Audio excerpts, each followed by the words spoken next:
look at all that money, yeah, the money that they spent. Take another look now and take some time for hemp. I don't cut trees for paper, cause it hurts the environment. Stop deforestation, yeah, it's time for hemp. Oh, an acre of hemp makes 20 barrels of oil. No need for pesticides to poison all our soil. People got no food, they got no clothes, they got no rest. Well, right now it's time for hemp.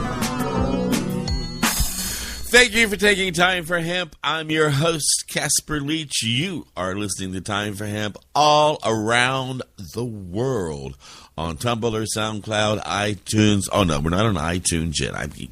They kicked us off of there for a while because we were all about marijuana. Then they said we could come back because they couldn't censor our freedom of speech. I don't know. I have to get with iTunes. But we are on iHeartRadio, the only 24-hour-a-day, 7-day-a-week broadcasting network that is all cannabis featured on iHeartRadio. You can share us with your friends. We have, for those of you who have Android apps that you like to hang on to and play with, we've got one in the Google Store, Time for Hemp. Find us, or it's on our homepage. You can download it and, of course, share us with your friends. It's Tuesday, and on Tuesday I like to be paying attention to the amazing people up in Canada. They are a hardworking group who are dedicated to ending prohibition, and they have also encumbered a lot of problems in their country because of our country's horrific prohibition policies being forced and exported upon other countries. And we'll be talking about that here in a minute. Big thank you to KDK Distributors for being nice enough to give us a grant to keep us loud, proud, and strong. Also, I got a couple of birthday wishes today, according to the emails that I've got. Homeland Security Agent Peter Johnson and his wife are celebrating Peter's birthday today. He'll be 42. And we also want to say happy anniversary to Homeland Security Agent Joyce Meyer for all those years you've been married. We wish you a long and a happy marriage as well. We'd like to thank those members of Homeland Security and the DEA for tuning in to our broadcast. We ask that you get a pencil, take notes, and share everything that you learn with all your friends. With that said, we're going to pass this conversation over to my joint host.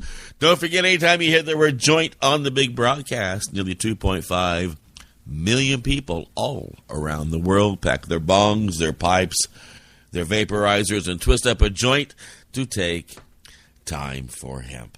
With that said, I'm going to pass this to my joint host for our joint conversation with our joint friend here on the big joint broadcast while I smoke my joint here in the joint.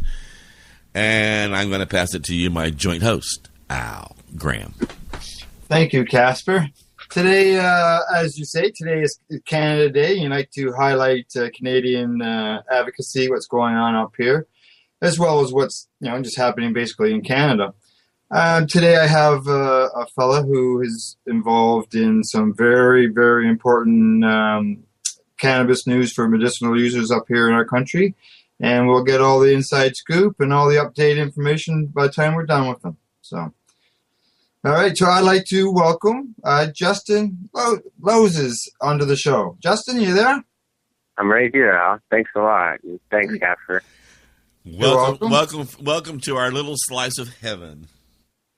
Now, Justin, I know I've had problems with the pronunciation of your name in the past, so I want to make sure I got it right. It sounded good to me, Loizos. Loizos. Okay, sounds good. Right on. Sorry about that. Just it happens. It happens. I'm sure it's not the first time. So. Oh no. Okay. I'd like to get you to give us a little bit of a quick introduction to us, who you are, and a little bit of information about you. You're probably the best person to do that. So We'll get started with that, and then we'll go from there. All right. Well, my name is Justin Loizos, and I'm currently involved in an organization, fundraising organization called the Cannabis Rights Coalition, formerly known as the MMAR Coalition Against Repeal. And that came about from our gardens being threatened to be taken away by our government. And by gardens, I mean medical marijuana garden. See, I'm a medical marijuana patient who grows his own medicine. Like I have a license to cultivate for myself that was put in jeopardy, like I mentioned before, by our government. They were going to take it away for a system that was just for corporations. The unfortunate part for me is I need a lot, and most people, or a lot of people, patients need large amounts of cannabis and could never survive off of this new system being in place. I suffer from multiple sclerosis, and I use cannabis in high, we'll call mega doses, to combat and combat multiple sclerosis. Most of the symptoms really helps, but then also to regulate my immune system. And I really, it even pulled me out of a wheelchair. I was told I wouldn't walk at one point, and that's when I began to megadose cannabis. And so that was when I really started megadosing cannabis and pulled myself out of a wheelchair. And since then, it's been, trying to help as many people as I could by just spreading the word of this magical plant and what it can do, assisting with knowledge and information, studying as much as I can, and also really volunteering almost all of my time now to this cause and fight. So, yeah. Yeah, it's amazing when you experience it like you did, and I know myself and many others that I've talked to, and they experience the magic in the plant and how it can benefit them. It really does, help you get out there and want to speak up and say stuff. So how long have you had the MS? Is this something you had early on, or is this, I know people always... I've been diagnosed. I was diagnosed in 2012 on March 1st, but the symptoms, like I walked into the hospital and I was almost immediate. I was diagnosed within 24 hours unofficially. Right. And they knew what I had. I let it get to a point, unfortunately, and I was under a major attack. Right. But it had gone on for years. I can keep I haven't quite pinned it down yet, but it was many years beforehand that I had been, suffering. Right. It really affected my work life, my professional career, and at the time, and I really didn't know what was going on, so it was very confusing. And I chose to, I don't know. Yeah, it's a harsh times dealing with it. It is. It really, I know when I got diagnosed with my Crohn's disease, life as I knew it, a lot of it ended. Right. And I found that I had to, start basically almost a new life.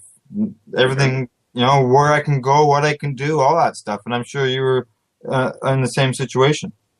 Yeah, exactly so. And to the point of I'll be honest, just real depression and, psychological issues coming from it. But again, moving forward, it's allowed me to put me in a place to feel so warm and joy, and just from being able to reach out and help people and share knowledge. And it's incredible. This new world that I've entered to is really amazing. And it is, isn't it? Yeah, it's I don't know. There's so much good with this path. Yeah. It is, because what I found was that people would ask me, well, isn't life boring being sick? Especially as a cannabis advocate, there were people saying, well, what can you do with that?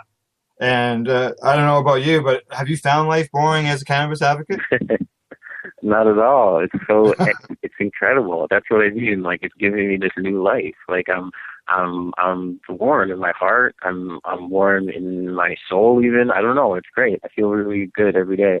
And not, I go out of my ways, but I have this base of knowing that there's making a real difference.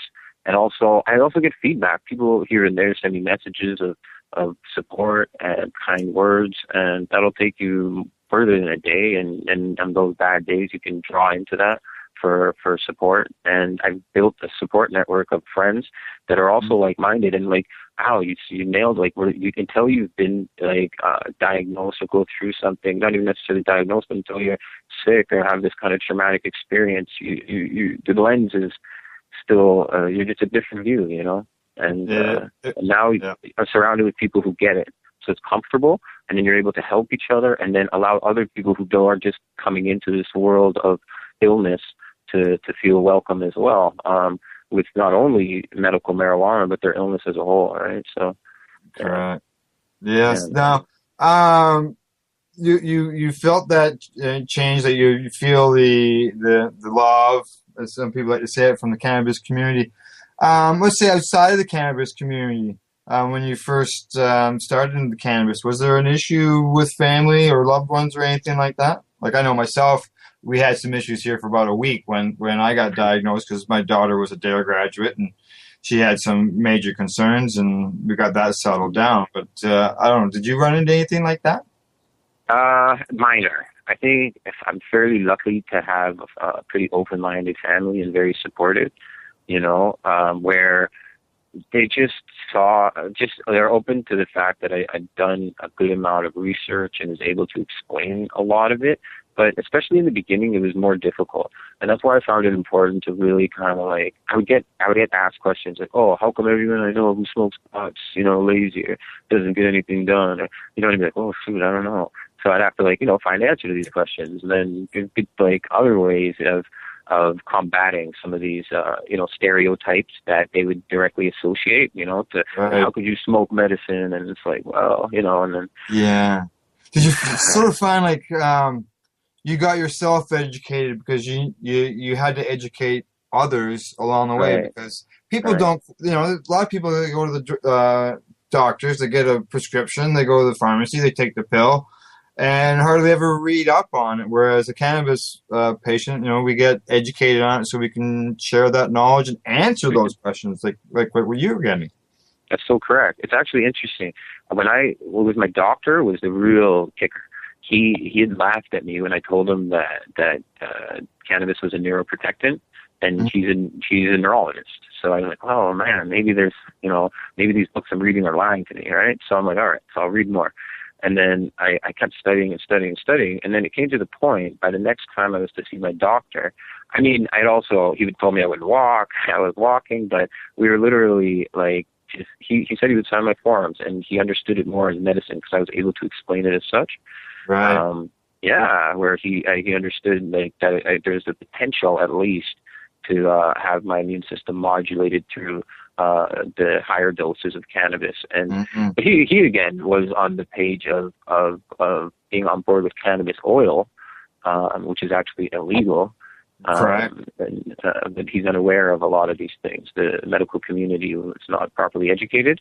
But the interesting thing is that the whole clinic there, and I'm not saying this is a direct result of me or I don't know any portion, but it's probably just a trend with it. But it seems that they've gone towards prescribing cannabis just more easily. That whether it was you or not, that doesn't really matter. It's the fact that they've opened their eyes to what benefits could be, and obviously seeing you and maybe other patients that maybe that you're not aware of that might be in that same place. They just put 2 to 2 together and said, "Hey, this is doing something. We got to help these people." Exactly, and especially when so much of the drugs for multiple sclerosis aren't effective. Like they do not have the type of success rates that you do get from some other pharmaceuticals. Right. And it's like, this is a lifelong disease and it's deteriorating. So the sooner you can start, I wish in the beginning that I was just given a low dose of cannabis. Like as soon as I was maybe when I would wish before I was diagnosed, if I was smarter to the punch and had just like a low dose and constant supply of cannabis all the way through, I would have never been through what I went through, guaranteed. Yeah, yeah, because there is some nasty drugs that you're put on to deal with that. That's for sure. You mentioned mega dosing and getting the cannabinoids, many cannabinoids into your system. You want to share us basically, what you're talking about by mega dosing and how you consume it? Yeah, sure. I'd love to. Mega dosing, I would consider like anywhere getting in like a gram of concentrated oil into your system a day and upwards. Like there's a lot of cannabis. So a gram of oil, it would take you anywhere on the low end of like 7 grams of flour, right? Ingested to make 1 gram of oil roughly. But the way I do it, that would be like your technical, like honey oil system. But what I use is I just infuse my cannabis directly into coconut oil. Okay. And then I infuse it at a rate of about, depending on if it's bud, I put in simply like 1 cup of coconut oil to 1 ounce of cannabis. And I infuse it through, I let it cook and decarboxylate in my slow cooker. And then I strain it through like a bubble bag and I let it solidify in my fridge. And then I make these into teas. And when I make my teas I drink the teas 3 times a day. Each tea has, almost a gram's worth of cannabis oil in it. You would that ratio, and I drink 3 of those a day, and I have them infused. And I also mix them with turmeric and pepper. So the turmeric and the pepper work extremely well in their own right as medicine.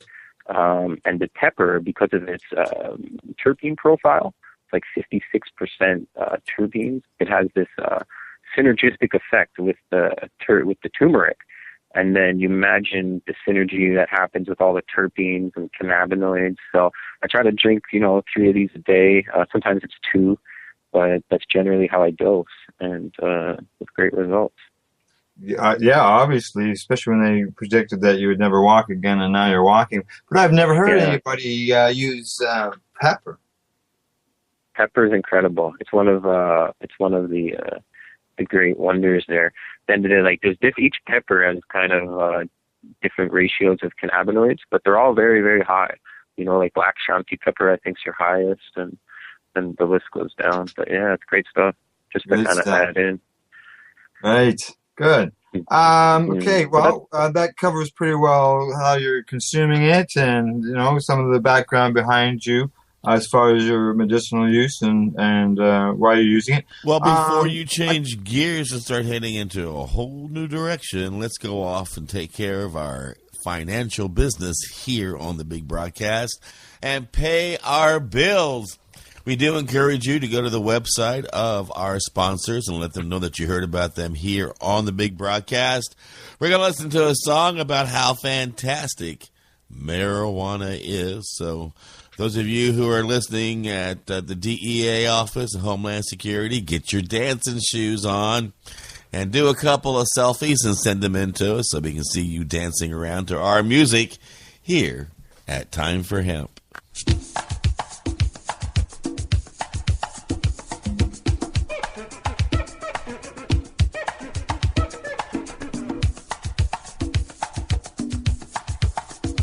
You are listening to the Time for Hemp Global Broadcasting Network.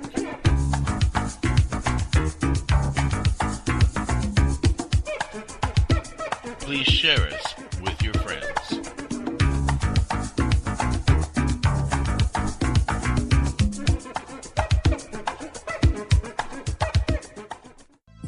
THCF Medical Clinics are the premier physicians clinic in the United States. THCF has offices all across the United States from Hawaii to Michigan. THCF Medical Clinics has helped approximately 150,000 patients obtain their medical marijuana permits to legally possess, grow, and use medical marijuana. If you have chronic pain, multiple sclerosis, or any other neurological degenerative disease, or if you have any gastrointestinal disorders such as GERD, irritable bowel syndrome, or if you have AIDS, cancer, spastic disorders, seizure disorders, or glaucoma, call us at 1-800-723-0188 or visit us online at hemp.org. Again, the number is 1-800-723-0188 and the site is hemp.org.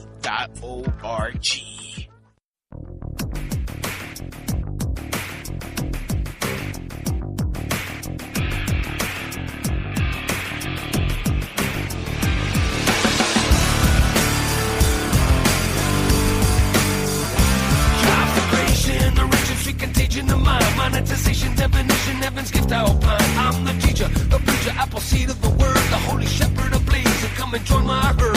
I'm driven, I'm living, and I'm giving to you the holy keys to Zion. From the plants that I grew, from the shaman to the gum, and the joy that I bring will have you speaking in tongues that you join will you see. I got the mind of Christ, I got the mind of Christ. The Messiah sweet, so I know it's Messiah. I got the mind of Christ, I got the mind of Christ. If you're shopping, I'm shopping, she's the palm I can buy.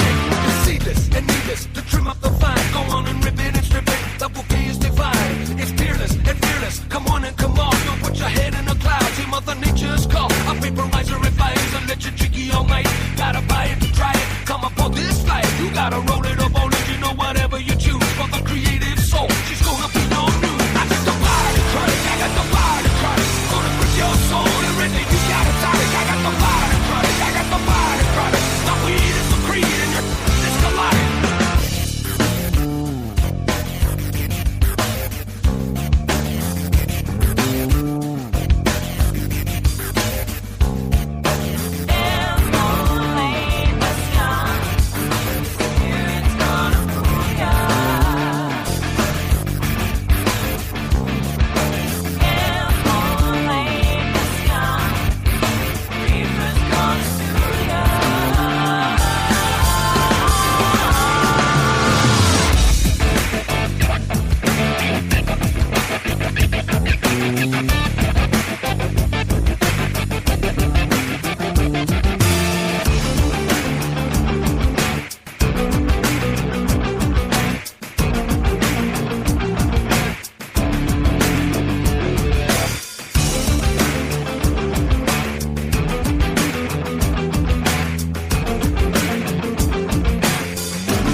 Wank Pooter here at Time for Hemp. I love that group. Their music's okay, but I really love the name of the group, so I play them because I love to say Wank Pooter on the air, especially when Homeland Security is listening.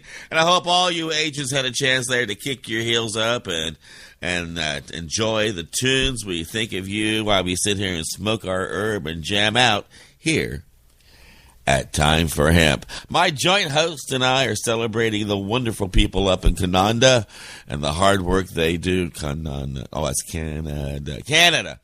in Canada. And we want to thank our joint host for being part of our big joint broadcast today. And now we've got a joint friend that does a lot of wonderful things with his joint team there for the medical marijuana movement. They came up with a great joint idea that they would give a vaporizer out to somebody in the medical marijuana movement who was very sick but didn't have a lot of bucks in their pocket. You want to let the audience know about that? Yes, Kelly over at KDK Distributing. He is teamed up with Herbal Air Vaporizers. And what they do is once a month they'll give away a free vaporizer to a patient in need. It's not a contest where you win. It's actually based on, as a giveaway to a patient who really needs it. Somebody who is financially impossible to purchase one is what they're looking for. You got to be 21 years of age or older, legitimate medical cannabis user. And he just wants you to write them a short note, maybe 100 words long, giving a little bit of information about yourself. Give a little quick little story about how this will benefit you and the situation that you're in. And we want to say thank you to all the hardworking people at KDK and thank them for this wonderful, generous gift that they share with the movement, and encourage people to let anybody that you know about this offer and make it happen for them. Anything you want to promote that's coming up, like a newsletter or anything like that, before we move forward in our little joint chat here on the Big Joint broadcast? Sure. There's two things I'd like to promote, and that is to let everybody know where they can write in and find this vaporizer giveaway. And that is they can write Kelly at his email address of kelly@kdkwholesale.ca. And you can also find the information within Joint Conversations, and that is the e-zine by Time for Hemp. And I'm looking at the February issue, and that information is on page 15. And if you look at it online, all you have to do is click on Kelly's email address, and you'll be able to automatically send him a letter. And we think that rocks, too. Don't you love high tech?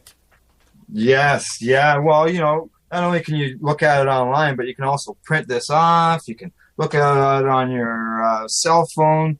With your iPhone, you got iBooks. I was talking to my son, my older son there the other night. He's looked at it on his Android phone. So, it's looking at it on all types of bases.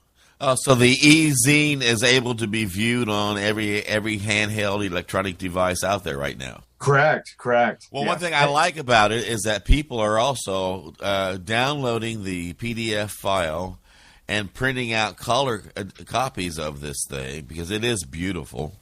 Mm-hmm. Yes, and it is. Handing it out to their customers for free. I guess that's because it's small and it doesn't cost a lot of money to do that, right, Al? It costs a buck or two to download it, or not to download it, a buck or two to have it printed off at a print shop or whatever, or you can do it on your own printing system, I believe. But you can take it into your local print shop. They'll print off a bunch of copies, and I suggest that people do that and hand them out to their local stores and at local events. I do that. I take about a dozen to each of the businesses that I deal with, and they don't last long. And at local events, too, it's a good place to... Correct. Yes, yeah. Actually, I did 2 weeks ago, a week and a half ago, when at a Belleville Doc Fest, which was all about documentaries. They had 56 films over 3 days, and they showed the culture high. And Pace was a presenter there, so we were allowed to hand out Joint Conversations to people who came throughout the weekend. Great. And that gets people getting involved in Joint Conversations when they review it and start having joint chats about the need to end prohibition. Well, thank you for the shameless plugs for the Joint Conversations newsletter, Al. I'll let you get back now to your joint chat with our joint friend here on the Big Joint broadcast. Thank you. Jesse, you still there? Yes, sir. Good. Yeah. Good. Listening. All right. In the first segment, we touched a bit about yourself and medical use and why you're using it. You mentioned it was, I believe, 2012 when you got diagnosis, right? So It looks like you've sort of been within the cannabis community for a short time, not a long time, right? Right, exactly. Right. So some of these, was basically I'm looking at, do you remember the first event that you attended? Like, were you attending rallies, or did you go into a non-cannabis event? You know what? The first, okay, I'd gone to Champs 2012. Okay. Right? With my sister, who's a non-cannabis user, and her very, very young son, my nephew. He was a hit at the place, very well received. And she didn't know what to expect. I didn't know what to expect. And it was a whole world that we entered there. And it was great. The unfortunate thing is my next trip to Champs was in a wheelchair the next year. I was being pushed around and whatever. So it's two different times. And then it wasn't until the last Champs that I was helping out, actually. Not the first time I was involved. So those first couple shows, were those first couple shows Treating Yourself expos? Yeah.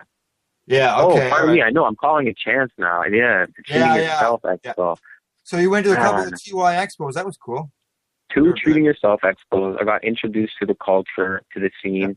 Both very different experiences for me. The second time I went in there, I was able to, chat with growers and show off some buds and get some feedback from some experienced people and network a little bit into a community that I was a little bit reluctant to dive into, just for, security reasons, which is nonsense. It's just, that's how you feel before you understand what it is, right? Yeah, so it was a great experience. I was really well received there and learned a lot and made some good connections. It was funny though, in my first visit to the LP, the first Treating Yourself Expo that I went to, I had seen a licensed producer there. I don't remember who it was. These are the corporations already set up, and I'm like, what's this? And that was the first time I heard about them going to be trying to take away our right to grow. And I'm like, whoa. Yeah. Exactly. Yeah, I remember there were some people that were there that were, going through the process to be LPs. So they're data mining, looking for names of potential people they could mail out later, right? Yeah, exactly. So since those first experiences, have you been involved in any other events like that, similar things? Oh yeah, all kinds now. It seems to be like any regular. Just even the fundraising group that I'm a part of, the NMR Coalition, now the Cannabis Rights Coalition. We've put on a lot of these little fundraisers and some to great success. I was just at a fundraiser in Langley, British Columbia, put on by our group, and the lovely Jen Bennett worked very hard on that one. All in all, raised $20,000 in one night.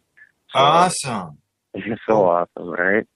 Yeah, but it's big stuff. I mean, we haven't done that here, but I'm working on a fun trip and smaller parties. My mission here has kind of been to unify and others to unify the community here, a little unity in the community in Toronto, outside the areas, and it's coming together. We're getting a lot of love and support, and it's all great. And so there's lots of events. I don't know, it's a long list of little parties we've thrown, some bigger ones. We had a large Chilling on the Grand, it was called, out in Cayuga, which is just near Hamilton, Ontario, and that raised around over $10,000, and that was late last year.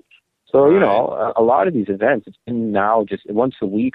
Tonight I'm heading down to Vapor Central to network, and I'm going to sell a few tickets to a vapor bus that I'm putting on. Right, we'll get into that. We'll get into that before the show's done. Okay, right on. So, yeah. Yeah. Okay. Now you're with, as you said, you're with the Cannabis Rights Coalition. Right. I guess basically the coalition itself, their goal is to fundraise. Fundraise, yeah. So what's happened now? Yeah, exactly. It's just a fundraising organization, a federal non-for-profit fundraising organization. And this is going towards. For now, it's going towards the Allard case. Yep. But with this incorporation, so we have a committee that voted on moving forward to incorporate the NMR coalition, and with doing so, it was a view to the future. So now we've seen what we can do with such a powerful fundraising mechanism, what we can do for all the injustices for cannabis in Canada, you know, and there needs to be this. So that's what we are now. We're going to be, if you're in trouble and you need some help, we're going to try and help you. And we'll work it out like that. And I'm also working very closely now with Cannabis in Canada as like a patient advocate, and they're really good at putting a spotlight on patient stories. And they've done a great one on mine as well. And so we're just really working together in unison, and it's really nice. Nice. Is there any? It sounds like you basically do a lot of. Like you're on the committee, so is that sort of like your position is to be an Ontario rep in order to get? I should let. We are in Ontario. In order to organize different fundraising events at different locations. Yeah, I sit on the chair as the committee. So my roles go a little further, like trying to just organize the committee as a whole.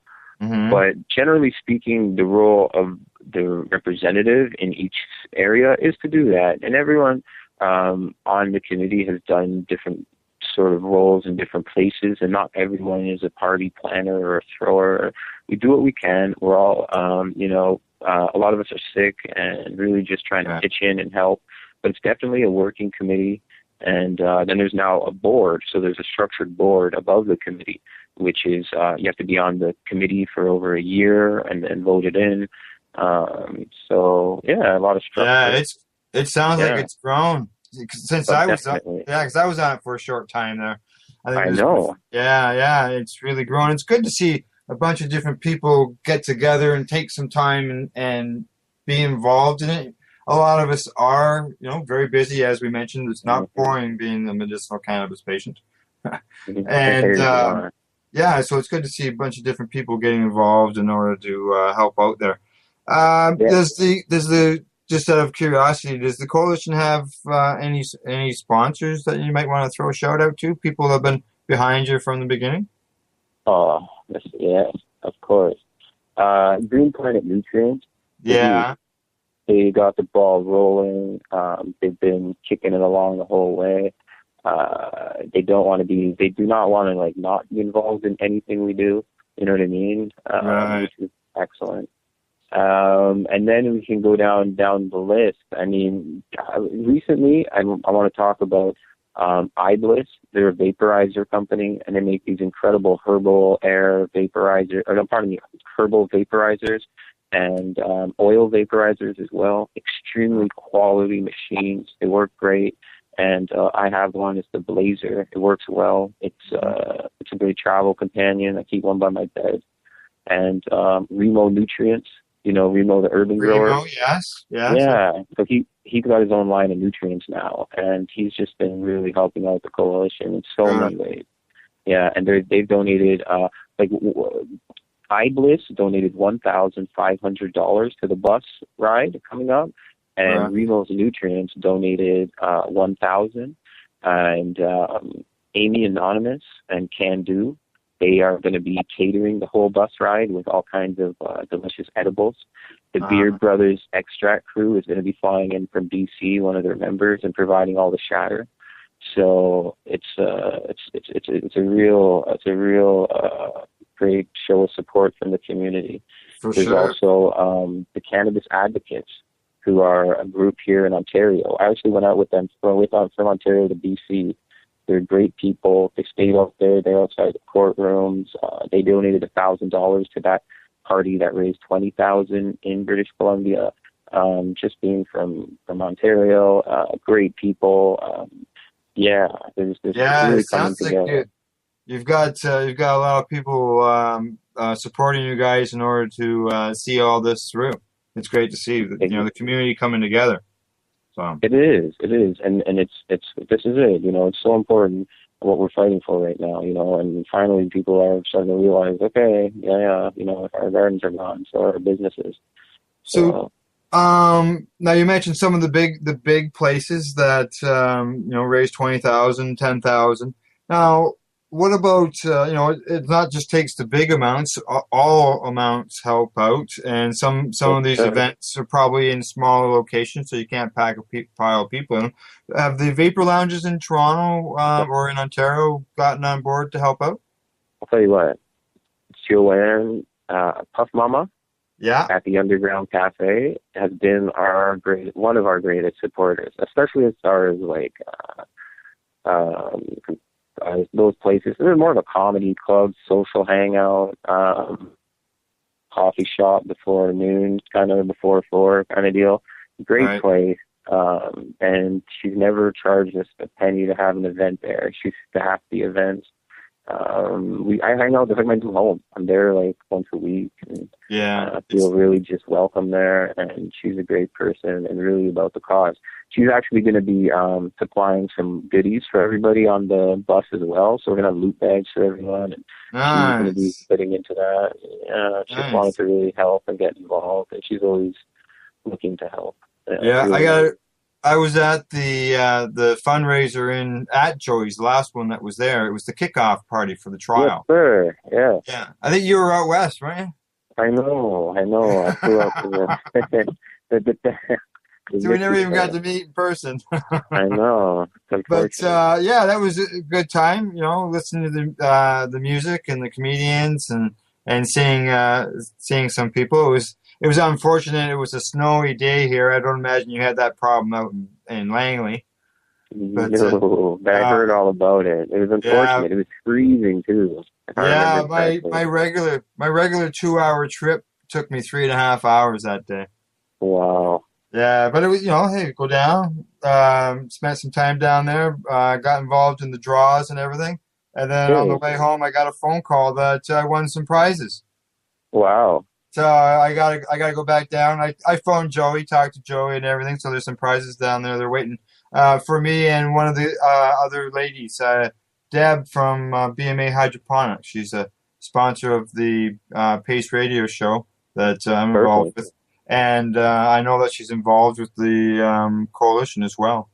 I just saw something posted from another Ontario rep that went and talked to her. So, but maybe if you guys can't make it down, I'll throw it on the bus with me, and I'll bring it to Ottawa. Or if you're going to jump on the bus, I'll give it to you on the bus. Right. Okay. Well, we'll talk about that after. Sounds good.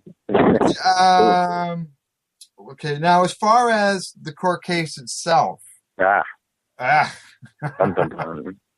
you been? I guess obviously you've been following this thing. What's your opinion? I feel good about it. I feel. I don't want to jinx anything, right? Right. I don't, but I feel good about it. I won't leave it at that. But I don't want to. I would. I'm kind of surprised. I think I was talking to Jen Bennett, who's she sits on the board of the coalition, one of our hardest working members, and we were speaking this morning, and she was, I think her words were, very surprised at their arguments. Like, she expected more of a fight, and I'm getting as far as I've been able to have a few phone calls here and there and touch base and read what comes out of the tweets and everything. So I'm getting a pretty good idea of what's happening, and it all seems pretty good. They don't have a lot of stats. They have a lot of claims and nothing to back them up. It's just brutal. I'm following along on the Cannabis Culture Twitter feed from Jeremiah. Right. And I just can't believe it. They come out with an accusation, and then they admit, we don't have any evidence to back it up. No. It's just basically they're just spewing their propaganda. They're putting it into a court document in an affiliate for this case, affidavit. I mean, and yet when they're questioned by the coalition's lawyers, they got nothing to back them up. Like, I think they got a point where the judge. I think with the police officer, the judge got to a point when asked him what his credentials were. And are you really an expert? Yeah. Yeah. It's completely. So it's. I'm not going to call it a shit show, but it's beginning to look like one on their side. It's. Yeah. It's so we've already had 4 judges. So we had unanimous kind of across 4 judges ruled that our gardens stay. We had an injunction, and that was held by one judge, and then a different judge and this judge. And then we had 3 other judges, not to this case as well, rule for our gardens to at least stay for the time being, and that it's, within our right. So and they're not putting up the best argument. I feel good. I feel good. The next days are, like today, we have our rebuttal to yesterday, but the next yesterday, just a second. Yesterday's was the fire chief. Was that who was on there yesterday? He said that cannabis gardens are 24 times more likely to catch on fire than a regular house. Bullshit. See, what he started making these false claims, and he got called on the fact that he was incorporating. The only statistics he had really were those from meth labs and grow ops and what was the So 3 different type of like illegal drug operation. Oh, meth labs, that's them, right? So that's where he was lumping the marijuana grow operations with meth labs, and and they had no stats. Yeah, they had no stats showing the concerns of mold to the fires and all that other stuff that they spew in the papers all the time. Propaganda. And yet, when it comes right down to the court of law, with something as important as this, they don't have any evidence. So that's pretty sad. Well, I've got some evidence of a budget that needs to be met. I'm looking at this pile of bills that says, pay me, bitch, and it ain't going to happen unless we take a commercial break. With that said, we're going to do that and then be right back here at Time for Hemp.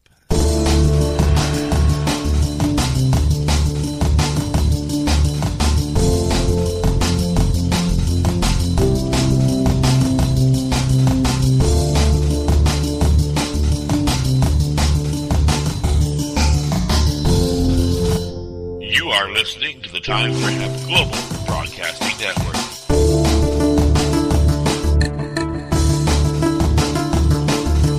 The only broadcasting network dedicated to ending the global war on drugs on iHeartRadio.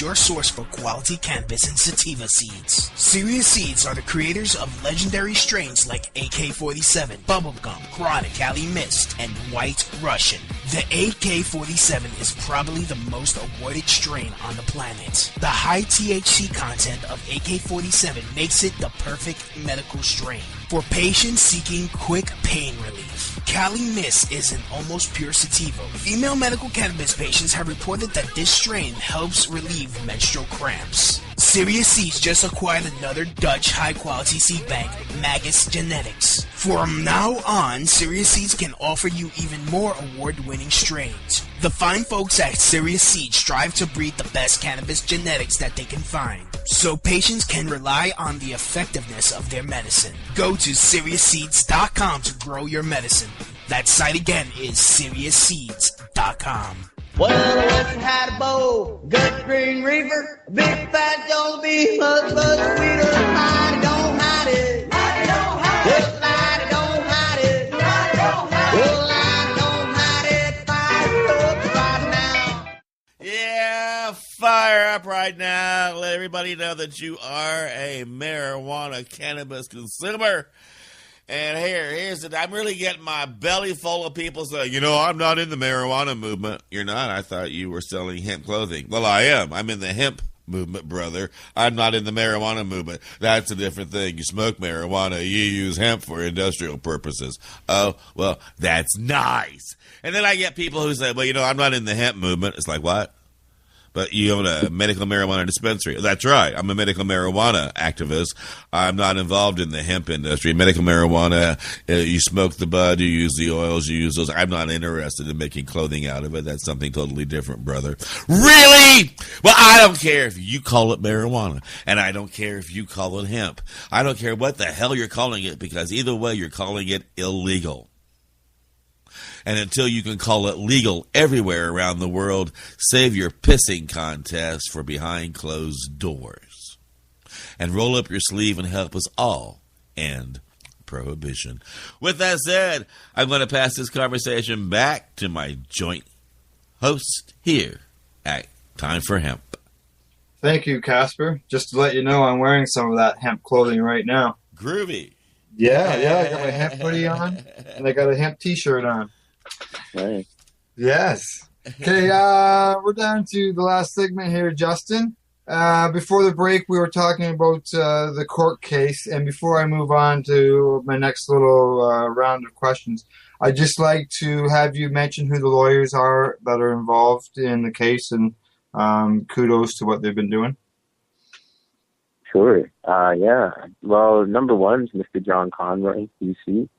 He's been our lawyer from the beginning, and big shout out to him. There's actually something real cool about John. I had the honor to meet him at our Langley event, shake his hand and thank him for the hard work he's done, and he did the same. It felt really nice.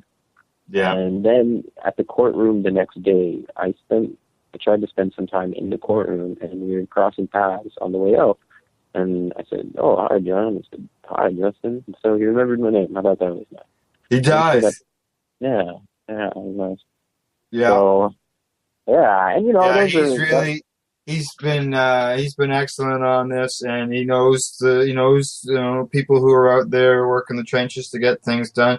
Like you were surprised you remembered your name. I was the same way when I was meeting him during the expos in Toronto, and it was a pleasure. I was able to write about him for Cannabis Digest and learn a lot about him.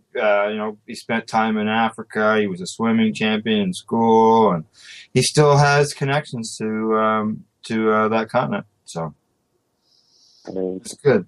All right. From that case, I want to move to the next case, and that's the Owen Smith case. And you've mentioned this bus throughout the show. So yeah, well, let's get it all out in the air. How much is it? How do people get involved? What's all happening with the bus? All right, hold on. There's the little segue here is that the lawyer in this case is Kurt Tucson. Now, yes. He's also a lawyer on the Allard case as well. We've co-counseled with John Conroy. So he's like a younger, fast-shooting, very sharp kind of counterbalance to John's style, and it's working great. Yeah, so we're going to see that in action. There's a hearing to be held in the Supreme Court of Canada for the 20th of March, 2015. And we're planning to have a bus that leaves from Toronto on the 19th, 11 a.m. And this is a limo vape bus that we're fully medicated with edibles from Amy Anonymous and Can't Do, the Beard Brothers Shatter, a lot of Sublimator on board, or electric to be smoking from, or vaping from, I should say. And it's going to be a high-flying road trip to Ottawa. When we arrive in Ottawa, we're having a fundraiser at a local Legion Hall. It's Montgomery 351. So the flyers are coming out for that tonight, and we're real excited about it. Good. And they're going to allow you to vape on the bus. Yes. Very awesome. Yeah. So check this out. So as it stands right now, the bus is pretty much sold out. Nice. At $200 a ticket. It held 28 people, but we decided to keep it 20 people with a little bit of space and, a couple seats for some special people who need to be on board. Right. Now, we also... Exactly. We want to be comfortable.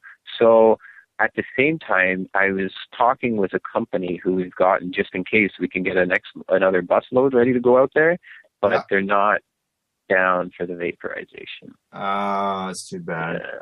It's too bad these guys only have one bus. I know. Well, he has one bus, and the thing is, it's a nicer bus, and it's cheaper than their bus. Like, it's a limo bus, and it's like the same prices they're charging for the standard bus. But there's a bit of like a family friend, or whatever, and it's a good price. He's a small guy, one bus. He charges less, right? Now, and you're taking all these people up to Ottawa, doing all this for Owen Smith case. And that's about the access for anything from oils to hash to medibles here in our country, and this will change if we win this case or he wins this case. This will change the medical program from one end from coast to coast to coast, right? Oh yeah. And there's some weird intricacies that like the way it could break down. But yeah, I think I don't want to speak outside of my scope, but I think that, there's some definite interesting things that can happen based on the ruling of this decision. Right, exactly. Oh, yeah. And we got to really thank the Smiths, Owen and Ted Smith, for all the hard work they've done into this case because, they've been fighting this thing for years, and it's finally coming to fruition. I think it's been 5.5 years. Wow. Yeah. Good for them. Yeah. And they're going to be speaking at the event in Ottawa, which is really nice. So. Oh, they are. That's what I was going to ask. Is there speakers and stuff going to be happening there? Yeah. So we have guest speakers and a couple bands. We're still looking for a band from Ottawa. What about Les Mosquitoes? I play them on the Pace Radio Show. They're from that area. They played for the Ottawa 420. Oh, there we go. Yeah. Yes. Les Mosquitoes. All right. Okay. Les Mosquito? Correct. Okay, I wrote it down. See? Perfect. I love it. Okay, now we haven't got a lot of time here. Okay. So I just want to see if you know anything about the privacy breach that was just came out recently about over those envelopes that were sent to the MMAR patients that exposed them as medical marijuana patients to the public. Yes, as far as I know, it's moving forward, and that's the last update I have. Okay, all right. Because there was something, I don't know if you saw, there was something about the Office of Privacy Commissioner of Canada. Yes. There was something posted about that they agree that Health Canada contravened our privacy, but they aren't the ones that are judging on this. They're just agreeing with it. And it'd be nice that come the court case that they'll have the backing of this big office in Canada that supports that violated. And from history, once they've made that backing, it seems to really kind of solidify the case. So it's looking to legitimize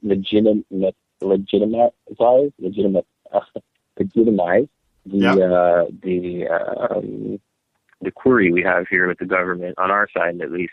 So it'll be good. I think that at least now we feel safer. Like we're going to be getting, whether it's $1,000 per patient on the low end or much more, we'll find out. But I think everyone's going to be entitled to something as they should be. Well, one thing everybody's entitled to is an hour broadcast on our big network here, and our hour is up.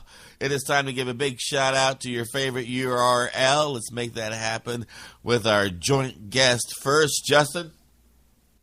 My favorite URL, cannabisincanada.ca. And we appreciate you being part of our big joint show here on the joint broadcast. We'll have to have you back for another joint chat sometime soon. Thank you, Sid. It's been awesome, Casper. And I appreciate you having me on. My joint host, want to give a big shout out to one of your joint friends or a URL? This week I'm going to throw a shout out to the PACE website at pace-online.ca. And I want to say hello to all of my joint friends out there and send them my love and let everybody know that if you're listening, remember the next time you hear me, you'll know that it's time for hemp.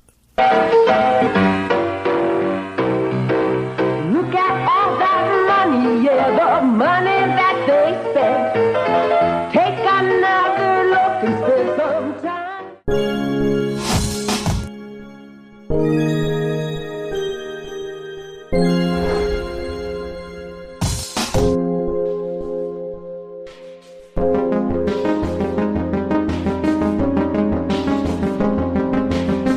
You are listening to the Time for Hemp Global Broadcasting Network.